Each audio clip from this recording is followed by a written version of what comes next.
Friday morning, Texas Motor Speedway on the horizon, and Mike Mullen from MikeMullen.net.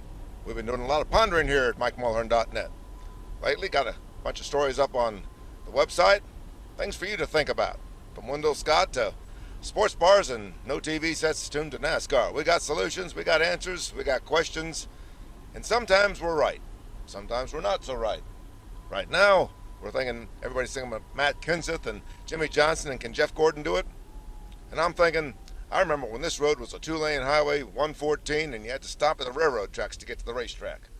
Boy, I tell you how times have changed. Has it really been 17 years since Bruton Smith opened this place up? Texas Motor Speedway, Eddie Gossage's place. And I tell you, Eddie's got to be the best promoter in NASCAR. Just ask him. He sure believes it.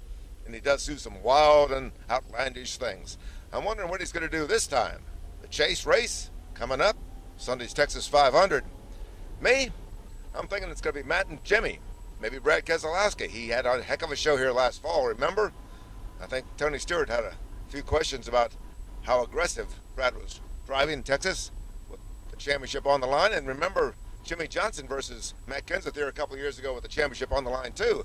Sometimes these races are snooze fest, and sometimes they're, they really hold your breath. We'll see what we got coming up here. Right now, we're going to see who's going to win the pole. And I'm still remembering that hard hit Jeff Gordon here took here a couple of years ago. Wonder if that's still hurting him mentally. He's charged back into the championship race, just 27 points down. We'll have to see if he can rally here at Texas Motor Speedway. Not been one of his best tracks over the years, but it's a bright, sunny day, and championship hopes are on the line. Mike Mullen, Friday, Texas Motor Speedway. Mike Mullen from MikeMullen.net.